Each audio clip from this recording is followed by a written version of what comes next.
but in there is stuff that like you would pay thousands of dollars of consulting fees for. There is stuff on how to do CDN cacheable server actions, which nobody knows how to do, and there's a video on that. There's stuff on how to do DIY streaming, and that's not on my channel, it's not on anybody's channel that I've ever seen, so it's just really awesome. Welcome back. In this episode, Jack Herrington covers some of the latest in what's going on in the Vercel, Next.js, and Dino Deploy ecosystems, and what these teams are doing to enable easy deployment and better community collaboration. Hey everybody, welcome to this episode of Modern Web, and I'm so excited to be here today. My name's Tracy. You can follow me on Twitter at LadyLeet or on LinkedIn at TracyLeet. Are you on LinkedIn much? Oh, definitely. Yeah? Yeah. We met on LinkedIn. Did we meet on LinkedIn? Yeah. It wasn't Twitter? No, I think you were starting on LinkedIn. You're like, what do I use this platform for? Yeah. And I'm like, that's this is right. good stuff. I remember that. I mean, I'm on both. I mean, LinkedIn is great now. You have to train the algorithm. Oh. That's what you have to, because before, I think a lot of people go to LinkedIn and they're like, I don't want to know about everybody's anniversaries and everybody's whatever. But then all of a sudden, if you start liking content and like finding content people, you're like, oh wow, this is actually a really amazing place to be. This is interesting. Yeah. I'm not a selfie poster on LinkedIn yet. I leave that for Does Twitter. anybody do that? Oh my gosh, so many people. Really? I'm like, wow, I'm not listening to the right people. These people are using LinkedIn like I'm using Twitter. I'm like, I don't know. My LinkedIn vibe is a little bit more professional. So I won't do a selfie, but I'll do like a full frame. I use Twitter for more fun stuff, And arguing with people. And picking fights, yeah. But you don't argue with people on LinkedIn? Oh, no. I don't think it's a good look. Because if people are gonna go through your history, like LinkedIn is supposed to be the place where you're professional. And Twitter is what? Less professional. Getting out there, that sort of thing. This is like a good Twitter versus LinkedIn conversation. Yeah, for sure. One thing about LinkedIn though, I did notice I was getting all these invites from people for events or to go to groups. Okay. And I'm like, I don't want any of that. Like, if you want to like connect with me personally, cool, fine. But I was getting all these like, hey, you should join our group. I'm like, So I ended up like being on all these groups that I didn't care about and all these events. It was like, you're supposed to be at this event tomorrow. I'm like, what? So there are ways to like turn that off. Yeah. Definitely do that. Yeah. Tighten up your security things. Well, you haven't introduced yourself yet. Yes, right. So. Hi, I'm Jack Herrington. And okay, what are your actual handles on LinkedIn and Twitter? Same in both. JHERR. So Jaher on both Twitter and LinkedIn. I like to say it's like Herrington is like a ton of fish, but in reverse. So a ton of herring. Oh my gosh, yes. Well, I mean, we've had you on the Modern Web podcast before. Was that? We've had you on the Modern Web podcast before, which we've enjoyed, and it's so good to see you. I wasn't expecting to see you at CascadiaJS, which is where we are. Well, I live in Portland, so that's just down the road. Yeah. So come up to say 3 hours down the road. Yeah, and Rachel's here, Joel's here, Tejas is here. Yeah. It's amazing. Tejas is Jason Lakesdorff's here. Yeah. Let's just keep going on and on. I know. Well, we're excited to have you here, and you are coming out with a course, which we talked about before, but I want to go ahead and hype it up again because I'm loving the content that you're about to share with the world. Yeah, it's a pro-Nextjs.dev, and it's a pro-Nextjs course, a pro, meaning like, I would say more on the advanced side. There's definitely some getting started stuff and all that, but in there is stuff that like, you would pay thousands of dollars of consulting fees for. There is stuff on how to do CDN cacheable server actions, which nobody knows how to do. And there's a video on that. There's stuff on how to do DIY streaming. And that's not on my channel. It's not on anybody's channel that I've ever seen. So it's just really awesome. I think some really cool content. Do you talk a lot about like App Router and? Yeah, it's all App Router. Okay. And there's there's a whole bunch of things on. There's basically a toolkit that you can get, or that's in there, on different app structures. So if you want to use gRPC or TRPC or GraphQL on the front end, GraphQL on the back end, blah, blah, blah, blah. There's all these setups that you can basically just take off the shelf and say, okay, I want TRPC on my Next.js app router. And there is a setup there right for you. I know we had talked about like doing a collab, but I need to revisit it with you. Okay. I need to actually do it because, one of the biggest things for me that I've just been saying over and over again is like there's just not enough content around app router, around React server components.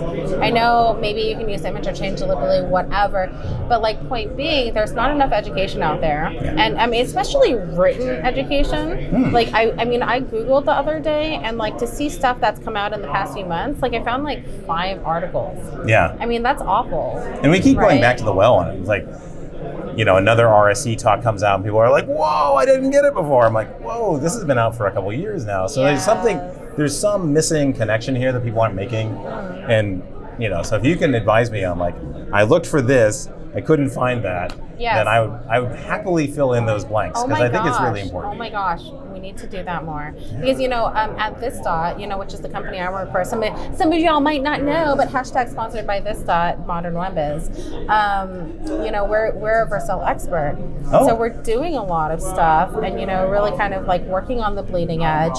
But, you know, a lot of times, you know, the ability to I guess find that content is just not easy, and so you really need to be good and talking to the right people to really implement a lot of stuff in Next because it gets complicated, right? Yeah. And like, what's the best practice? And you know, you can like spelunk through all these different Reddit threads, and then it's like, well, is it not? What is the right way? And you know, I mean, the architecture when you think about, you know, kind of like these new technologies, it's just like, where is it? So I'm so excited. So tell us a little bit more about like what is going to be coming out in this content and like for the advanced Next stuff that you're really excited about that people maybe like don't know and understand. Yeah, I mean, I think one of the issues that folks run into is just the topology of an app router application. What is good, you know, in terms of how you structure your applications, how you do your, when you talk to the back end, how you talk to the back end, you know, how you lay everything out. And I dig into that in detail and kind of give folks full-on setups that they can kind of take out of the box. Here's a monorepo setup, here's a non-monorepo setup. And so that they get something, I really wanted to make the course so that I felt like you pay this amount of money, you get triple or quadruple that amount of money in terms of, back in terms of the value of it, in terms of like, in exchange, like, you'd have to pay a consultant thousands of dollars to get this kind of detail. Right, but right. Here's this, and if you dig in, if you get into it, then you're going to get a lot out of it. So that's what I'm trying to do. Like the courses, for example, are the course like, you know, it sounds like you're talking about like maybe like not dummy GitHub repos, but like, you know, like a starter. Yeah. Like a starter. But can you find those on your GitHub, or do you have to like pay for the course to get it? Currently they're locked to just the cores. We haven't yet finalized everything. We're still in the last processes of getting it all worked out. So I don't know how it's going to work out in the end. But I have done 2 tutorials along with it. One was on state management, which is a huge deal when it comes to the app router. Like, how does Redux fit into this? How does Jotai fit into this? How does, you know, the like Zustand, which everybody likes, how do you do that? And so that was one that I released a while back. And then there's also forms management, how that works. Right. It's actually changing. And so those are free giveaways, and they come with all of the associated code for free. And then if you like that, if you think that's great, then there's a whole lot more in the course behind it. Where do you feel like people really get stuck? Like when you get into like truly advanced like app router stuff, where's the like the not so fun parts? Yeah, I think people get really stuck on that client, React server component client boundary. Like what's happening on the client, how does the client get back to the server, how do those two relate to each other, what the data flow looks like from the server to the client, when I should use RSCs, when I should use client components. That's one huge sticking point that we run into. Another one. So what's the advice, by the way? What's your advice? My advice in this space? There's a really good model called the donut model that people are now following. I don't know if you've heard about this. Oh, it's really cool, actually. It's a way to visualize like how the React, the server client boundary can be used to move context around and things like that.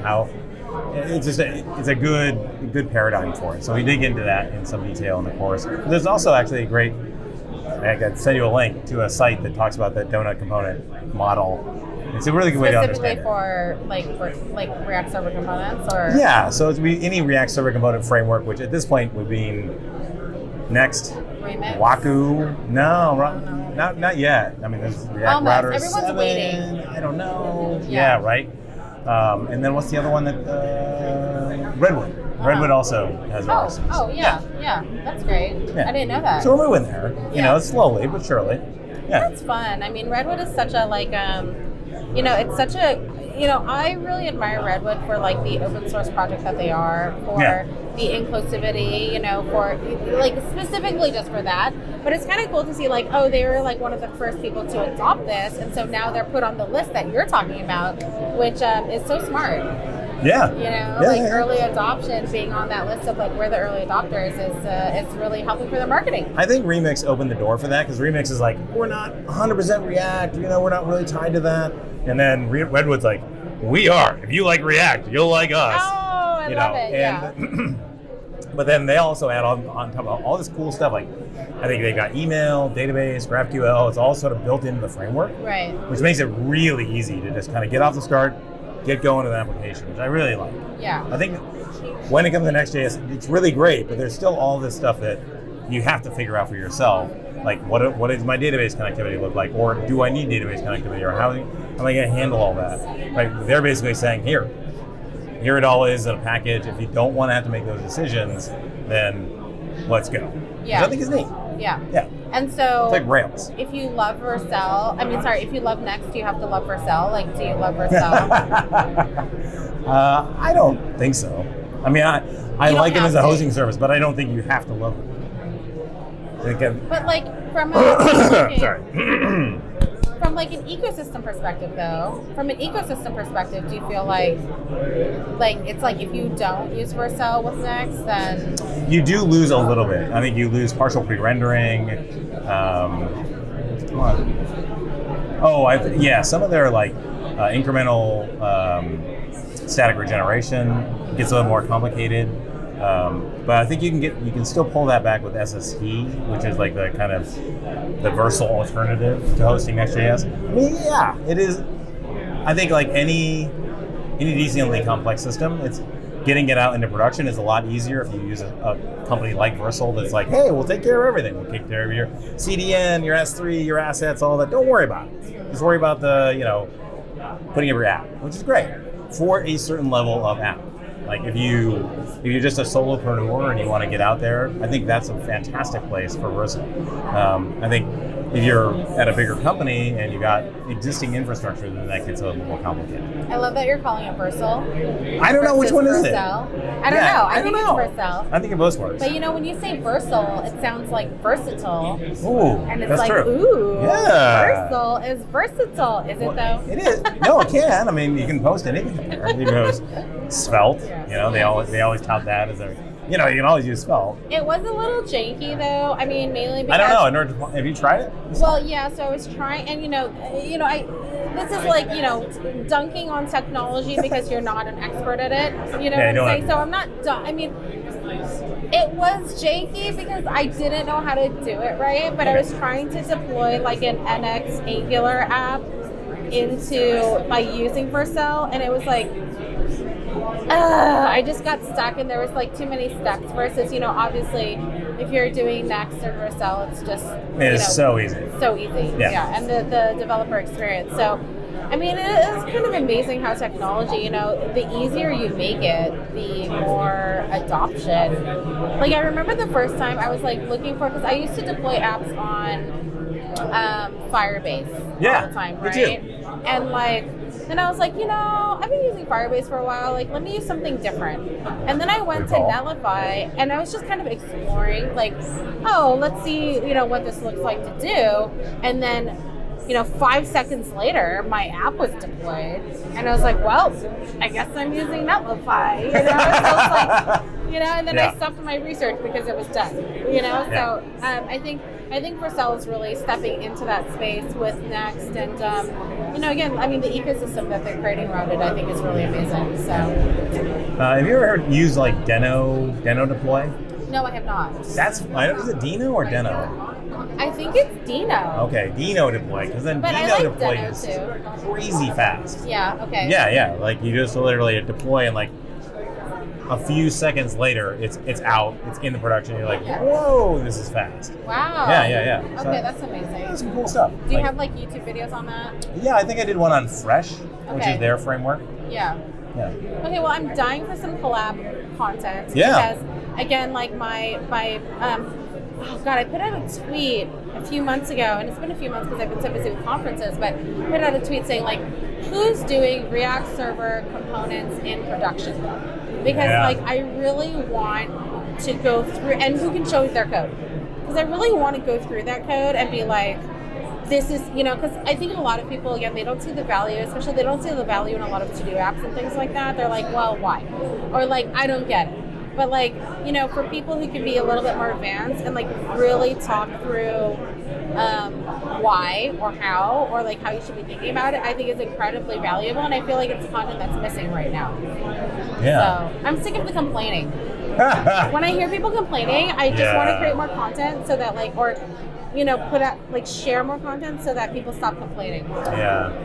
So what would be an app that you think would be enough that would demonstrate a good I don't know. setup? I actually have a few people in my DMs that, like, I think like 4 people who were like, hey, I'm willing to share my code. And so I want to go through like their code base and talk to them about it. But yeah, and then you and I should collab on some content too. But I think the other thing that's missing in the ecosystem, which people out there, if you're using React Server components or you're excited about it, you should be writing blog posts about it. Yes. There is no written content about this stuff. Yes. Right? Absolutely. Yes. I keep telling It's folks, killing I've me. told like 3 or 4 folks at the conference already. These are folks that are just out of college, and it's like, if you figure something out, just blog about it. Right. Just, because somebody out there is stuck on the exact same problem. Yes. And they're going to look at you and say, oh, that person knows what they're talking about. And maybe you'll get a referral or whatever. Or maybe it's you later on who's like, man, how do I do this thing? And then it's like, oh, Google, I found me explaining to me that. And yeah, there you go. That's why I started producing content in the first place, right? Because I was going through stuff and I was writing it down so I could reference it later on. And so I was like, well, why don't I just turn this into a blog post? Right. I mean, if you're doing it like a markdown file, just add some text between the markdown, or have ChatGPT write it for you and like do some edits on it. And it was incredibly, like, I think it's like less stressful when you think about writing content for yourself. So if you're thinking like, hey, I'm just writing this as documentation for myself and publishing it, it's not like, oh my gosh, people are looking at me. Oh my gosh, this needs to be right. Oh my gosh, I'm not good enough. There's all these like like things of reasons why you're not doing it. Yeah. But, if you're just doing it for yourself, then, and it's amazing. It's amazing to see people blossom and just succeed. Right, yeah. By producing content. And the water is warm. I don't think I've gone on a Medium post and see people just tear other people down. Everybody talks about, oh, I don't want to go do public speaking because people are going to laugh at me. Or, when was the last time you laughed at somebody in a public talk? Like, like everybody's supportive of everybody.